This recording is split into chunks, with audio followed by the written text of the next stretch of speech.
So we're joined by Velma Jackson, graduate of class of 2017, member of the Velma Jackson Hall of Fame. Shannon Sims, we thank you so much for taking some time for us today. This is our college career readiness class. We're in the transportation, distribution, and logistics career cluster, and we're recording this for all of our friends in Madison County schools, Madison Central, Rosa Scott, Ridgeland High School, Germantown High School, the Academic Options Center, and our YouTube channel. So we thank you for showing us what it's like to be the girl in the big truck. How y'all doing? Pretty good. Now, before we talk about all it is you do in trucking, I want to talk about your high school years, and then kind of your transition after that because it was very interesting. So, class of 2017, you were involved in so much when you were here at Velma Jackson. You were, and I'm gonna do the ones I remember. You played softball, you did powerlifting, you were the manager of the baseball team, the manager of the football team, and you were also in numerous clubs and organizations. So just take us through your high school Yeah. experience and how that really added to you becoming who you are. Ooh, I don't know. I really just was in a lot of stuff because Velma was boring. I mean, there really wasn't a lot to do. So, to pass the time, you get in all these clubs. You want to go off, on all these field trips just so you're not at school.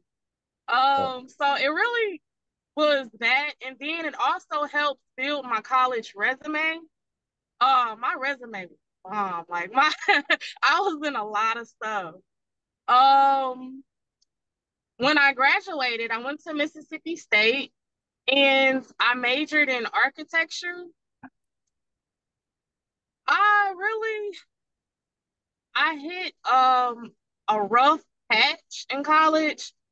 I I experienced a lot of what I like to call discrimination because that's what it was basically. Um, I wouldn't say it was the school, more so the major, because all of my professors were old white men. So I would say, I mean, don't get me wrong, architecture is a lucrative and it's a really good field to go into, but pick your schools wise. Um, I didn't finish that program and I ended up out here trucking. Well, and I'm glad you mentioned that, and we're going to get on that. We're going to spend a lot of time on the trucking, but you talked about choose your schools wisely. And I have so many people, and I'm not even going to talk about Mississippi State. I'm going to talk about other schools. I've had kids that for their friends go somewhere, their family went somewhere, they go Yeah. somewhere to go to school, and then they get there and they're miserable. So talk about why that's so important. Oh, we. I feel like when I went to state, I didn't have a choice because Mississippi State, even now, is the only school in the state of Mississippi that has an architecture program. Um, I definitely, knowing what I know now, I would have went out of state, but I wanted to stay in state. But yeah, going to school for the wrong reasons is it'll set you back in student loans. You will be miserable, all kind of stuff. Don't go because your girlfriend, your boyfriend went, or just go because you want to go. You will be miserable if you don't. And pick the right major. Don't go to school because you like this, or go for a career. Go for what you can afford as well, because student loans ain't cheap. Um, I want to finish my program, but if I was to go back, I wouldn't go back to state. I would go to probably Tuskegee or something like that, but I wouldn't go to state for that. Yeah, and like as we know, we've had several Velma Jackson alums go to Mississippi State and be very successful. So it really, and it's not a knock on Oh Mississippi State. It's yeah. more of finding Oh yeah, your Mississippi needs. State was Yeah. that was the best experience. It was. But that major, mm-mm, it wasn't for me. And I don't want y'all to, if y'all are planning on being an architect, saying, "Oh, I'm not gonna go here because you had a bad." It's not. It's just my experience. Yeah. it's a great field to be in. Absolutely. Now, obviously, you've landed on your feet, and you have one of the most important jobs, and I think one of the most misunderstood jobs on the planet. Because I cannot tell you how sick I get of kids telling me, "Oh, I'm just going to go and drive trucks. It's easy." And I'm like, no, it's a little bit more difficult than you might realize because obviously it is important and it's not going anywhere for now and it can be very lucrative, but it is not just let me get behind the wheel and hit and crank it up. Yeah, it's So, not. so first It's of all, not. tell us how you got into this, and then just tell us all the things you do. Okay, well, I actually come from a trucking family.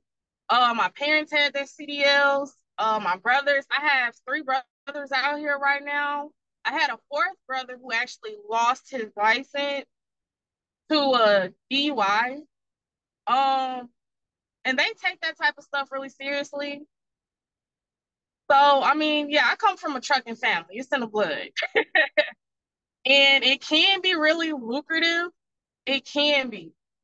You pick the right companies, you drive the right miles, and you can make a lot of money. But Um, it's also like you mentioned, probably the most drug tested job on the planet.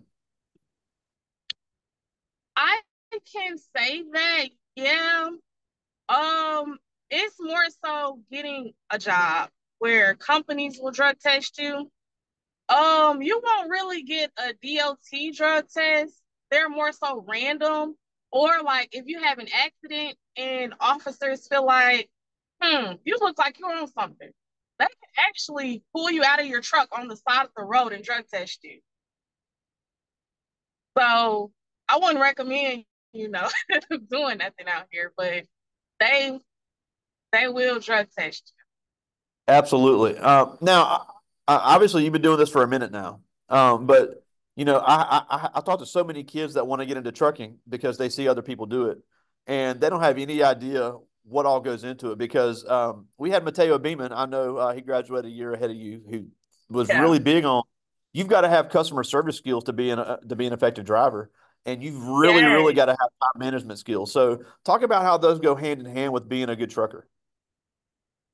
So, I mean, personally, I like to be by myself.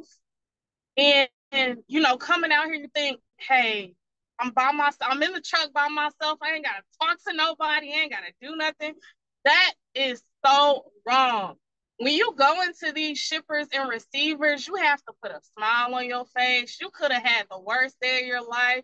You gotta go in there and because you could pull up to a shipper and have an attitude. They'd be like, they got an attitude. I'm gonna take 10 hours trying to load their truck.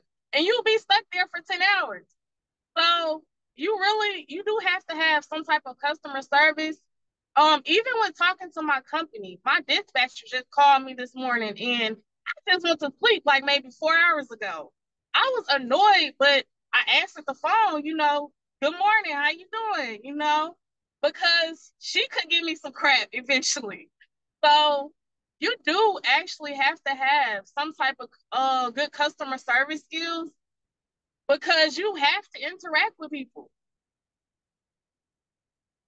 Yeah, Um, and on top of that, you have to know what you have. If you pull in somewhere and maybe there was a miscommunication with the paperwork, you need to know I exactly was what just you gonna say called that even with and how much it officers, cost.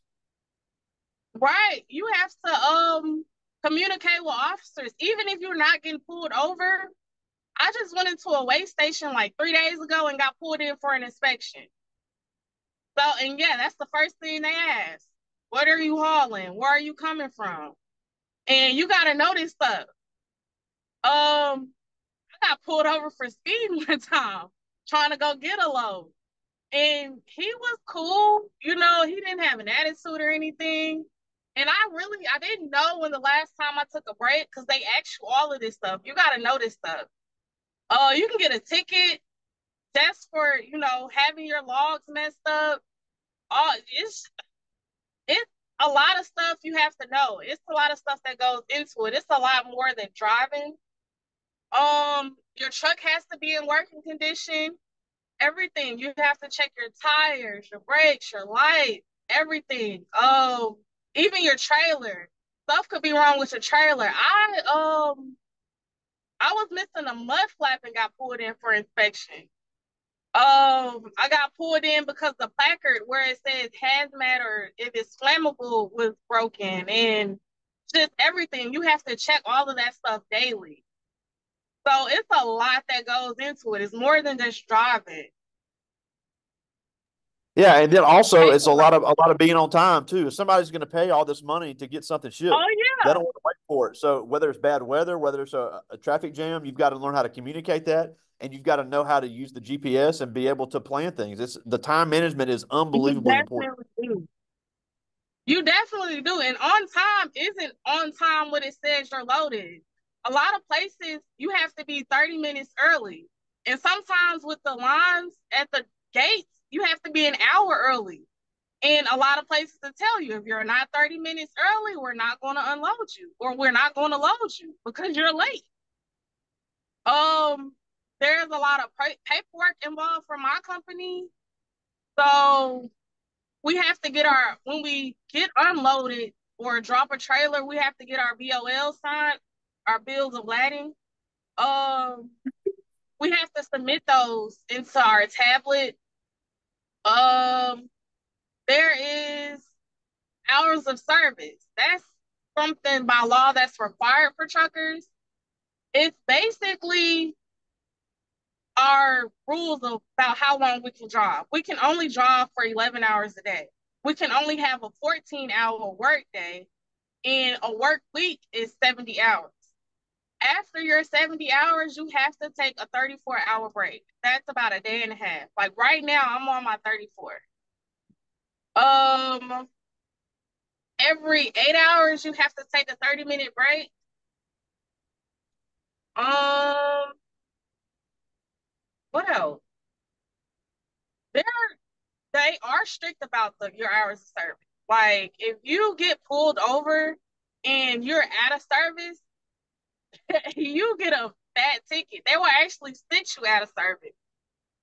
Tell you you cannot drive your truck right now. What else? Now something else that I hear a lot is about the owner operator and a company driver because I have kids say, well, I'm not worried about all that stuff. I'm just going to buy my own truck. Well, if you buy your own truck, you first of all you've got to negotiate your own contracts and you're responsible for all the truck maintenance. So there's I'm definitely pros glad. and cons to Yeah, being a company driver and an owner operator. I'm glad you said that because right now I'm working for a company and coming out with I have right now almost a year of experience. A lot of companies require you to have more. I could say, okay, well, I'm gonna go buy me a truck. Well, to get contracts, to get these loads and all these dedicated routes, they require you to have a certain amount of experience too. What goes along with being an owner and operator, you have to get your own what is it called? Your authority. That's what it's called. Your authority is basically, it shows your work history, it shows your tickets, your accidents, it shows everything. And every company that's on the road right now has an authority. Your authority could get taken.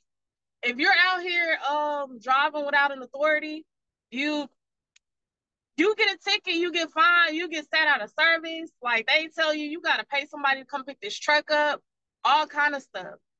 And another thing I actually at the beginning of the year finished getting certified my little certification to be a broker, a freight broker. That's another something that goes into this as well. And a lot of truckers don't really like freight brokers. I know why now that I went through it, but you could be a freight broker sitting at home on your couch making more than truckers out here. Freight brokers are the people you go through before dispatch. They're not dispatchers. They're the people that go between carriers. and the shipper and receivers. So I'll use Walmart as instance. They call up a freight broker, be like, hey, I have this load. It needs to be here at this place by this time, and I'll pay you this much. Well, freight brokers, they take their money off top before they even post the load on a load board or call this carrier and see if they want it. Now they're saying that freight brokers are taking too much. And it's crazy because you never know how much they're getting paid for that load. You could be getting paid $2,000 for a load, but the whole load could be worth $10,000. And the freight broker just took $8,000, pocketed it, and they're at home sitting on the couch. So they really want to get rid of brokers. Um, I mean, there's of course more to it than just, them taking money off top, but that's kind of the gist of it. They go between the shippers and receivers and the carriers, and they take their money off top and send you this load and be like, hey, you'll make this much. And they they are they're killing the business really. Like right now the market is down. A lot goes into that. Like I wouldn't dare purchase a truck right now. My brother said the same thing. They wouldn't get a truck right now because the market is down, but it's still, it's still a good business to be into. Um, they have different types of trucks. Well, different types of trailers. I should say you got your flatbed, drive-in, reefer. Reefer is refrigerated. Um, you got your heavy load, wide loads, and a lot of stuff you need certain permits for. A lot of stuff you need certain licenses for. Like, right, I have my tanker. I wouldn't drive a tanker because I'm uncomfortable. Tankers are really hard to drive because you're driving and say something happens, you need to slam on brakes, and everything in the truck and the tank is gonna go forward because it's liquid. So just you gotta think about that type of stuff. You gotta think about ignorant drivers, not even just trucks. You gotta think about cars. A lot of cars they don't care about trucks. I had a guy come in front of me and slam on brakes just for the hell of it. So you gotta drive for everybody else too. Um, and that's a lot of times that don't be easy because four-wheel drivers don't think about, okay, this truck is gonna take longer than I am to brake. So I'm gonna just hop in front of them. No, don't do that. They give trucks distance. When trucks are on the interstate and they're driving by each other for like long periods of time, they're not talking to each other. They're not sitting there, having a conversation. They're actually a lot of trucks be so heavy that they can't speed up.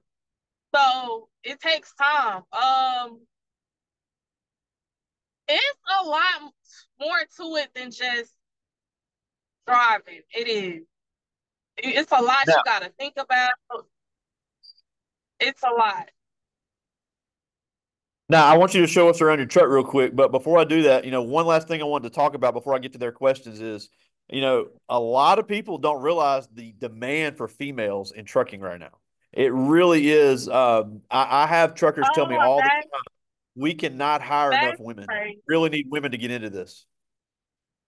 I wouldn't say there's a demand more so, but believe it or not, there are a lot of women out there that have their CDLs that come into trucking. They don't last.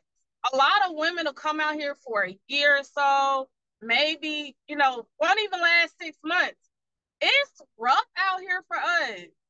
It is not easy at all. Even my experience, oh boy, okay, my first trainer was a man, and I didn't have a problem like being in a truck with him or nothing, but I was with this dude for 2 weeks and he didn't shower. You got you deal with a lot of crazy stuff. And even my brothers, they'll be like, they go weeks without seeing a female driver. I see one, almost every day. I don't know if I just subconsciously be looking for them or what, but I see a lot of women out here. But it's not easy for us. We deal with a lot of sexist crap. It's some men feel like women shouldn't be out here. Some of them, if you need help backing up, they'll hop out their truck, come help you. It's it's definitely I feel like more women should be out here, but you have to be prepared. You're gonna deal with a lot of crazy stuff. Crazy, a lot of crazy stuff. All right, um, show us around your cab real quick because I got some good questions I want to get to. okay. Because I know the How do female I turn this cabs are around? always a lot cleaner than the male cabs. Oh yeah, I try to keep mine decked out. I have a dog. He's outside right now. I got my little rug. This is basically my kitchen. Fridge, microwave. I got like a air fryer. This is my bed. I can say this is the top bunk. I use it for storage. I got water and everything up there. It's a lot of storage in these trucks. This is my dog closet. um, a lot of these new trucks have a lot of storage. The storage up here. Wow. Just it's a quick tour, but I got storage under here. This is under my bed. I keep all of my stuff under here. Wow. Food, air fryer. I got a crock pot. So yeah, that's my bed. This TV actually can go on this little stand here. I don't watch much TV, so there's no need for me to have one. But yeah, this is my truck. I got me a little carpet. I love it. Well, I do have some questions, and I'll get to as many of these as I can. Um, oh, I like this one. This is Chloe Luckett. She's in ninth grade, one of our cheerleaders here, and she asked, "When you were in high school, did you ever see yourself being a trucker?" Oh, hell no. No, no, no. No. This was the last place I saw myself. Really? No. Like I said, I wanted to be somewhere in an office. I wanted to be an architect. That's still a dream of mine. Um, I this was the last place I saw myself.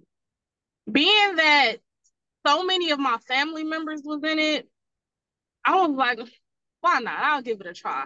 Now I kind of don't see myself working a 9 to 5 because it's a lot of benefits to being out here.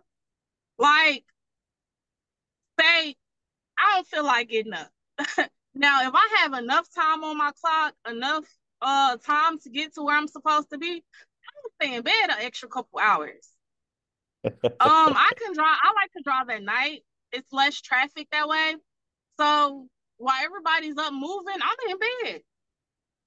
I could stop off and hey, I think I want this to eat today. Okay. I don't have to deal with somebody physically being in my truck. I do kind of like that. Um, I thought about teaming, but if I was to team, it would have to be someone I know. I can't just have a random in my truck. Um, but no, I definitely did not see myself out here. There's a lot of benefits to being out Yeah, and to me, the biggest benefit of all would be able to see all the country. That would just be the most enjoyable thing to me to here. get Okay, to okay, I see gotta places you debunk never would have that. I seen. have to debunk that. A lot of people think that okay, you're a truck driver. Okay, do not get me wrong. I've in my first 5 or 6 months, I went to all 49, not all 50 states, all 48. I'm sorry, all 48 Wow. um United States, like the ones that are connected, because Wow. Alaska and Hawaii aren't connected. But okay, you're seeing that you're traveling to all these states, but you have to realize you're not traveling to these states like a vacation. You're traveling through places. Like I drive through places. I mean, yeah, sometimes you can stop and, see the sights or whatever, but for the most part, you're driving through places. I went to Cali a bunch of times. Now, don't get me wrong, when I go to Cali, I'm gonna stop. But Cali is not a fun place to drive a truck in. The speed limit Traffic's for trucks terrible. in the entire oh, it's horrible. The speed limit is 55 for the entire state for trucks. So you're sitting here going 55, you got cars flying past you, everything. It's horrible. Then you get in traffic. When I say they have the worst traffic in the whole United States of America, it is the worst. I both hate and love going to Cali. I have people out there, so when I go to LA, I would hopefully be able to drop my trailer and go drive my truck, park in the yard, sit there, go out to eat, go shopping maybe. But other than that, I hate going to Cali. I've been to San Francisco. Oh, it was beautiful. Don't get me wrong. It was beautiful. But the entire city of San Francisco is not made for a truck. I'm talking Absolutely. about I was hitting cars. I was stopping traffic. It was horrible. But it was a good experience. That type of stuff teaches you, how to drive in these places. I would never go to New York. I would now no company could pay me enough to go to New York. I've been to Jersey, and on the Jersey Turnpike, you can look over the water and see New York. But that's the closest I've been, and that's the closest I plan to go to the city of New York. But the rest of New York is rural. It's like country, I've been to like other places in New York because New York is really huge. But the Yeah. city, I wouldn't, nobody can pay me enough. You have Now, to worry about low bridges, traffic. A lot of the roads and alleys are really tiny and they're not made for trucks. You have to alley dock a lot of places. Just horrible. I had the alley dock in San Francisco. Oh God, horrible. Just horrible. It was now, horrible. now, where are you right now? I'm in Pendleton, Indiana. Wow. Interesting. Okay. Now this is Renaya Matthews. She's in ninth grade, one of our power lifters, just like you. And she That's asked, my "How do you make sure? How do you make sure you get home every month?" oh, see, that's my niece. She normally come home every month. Um, so most companies have home time rules. This company here, and this is another thing that comes with trucking. A lot of people will be like, hey, well, you can come home whenever you want to. That's a lie unless you're owner op. Their home time rules are for every week that you're out on the road, you sorry, this is my phone. For every week that you're out on the road, you have 1 day of home time. So I stay out Wow. for a month and come home for 4 days. Stay out for a month, maybe a month and a half, and come back for those days. I really don't. She's still calling. That's my dispatcher calling me now. She's gonna have to wait. Um, so that's not really good for a lot of companies. I'm trying to get over to this company where they have 2 days for every week that you're out of home time. And it's little stuff like that you got to look at when you choose companies because it makes a huge difference.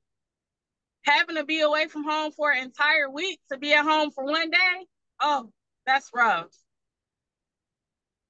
All right, I've got time for two more. This is Zayden Reed. She's in ninth grade, one of our basketball players here, and she asked, "Where did you get your CDL, and what program did you go through?" I went to school. Now by law, you're required to go to school to get your CDLs. I went to a school in Jackson called Access Training, and they have a program where they will pay for you to get your CDLs as long as you use it. And so I didn't come out of pocket at all. Wow. A lot of companies that have schools like KLLM in Jackson, if you go through their school, drive for them for a year, they will cover your tuition to go to school. So it's a lot of companies out here. If you work for them for a certain amount of time, they'll cover you. Here, I think if I did still have an amount of tuition to pay off, they would have paid it off for me to work here. Wow. So it's a lot of companies that you can look into that'll actually pay for you to go to school and get your CDLs. Yeah, and you mentioned KLLM, and they have a partnership with Hines now, to where you can you have additional scholarship as a Hines student. So that's a great route here. All right, I've just got time for one Yeah. more. This is Shakaya White. She's in 10th grade, one of our volleyball players, and she asked, "What was the hardest part of getting your CDL?"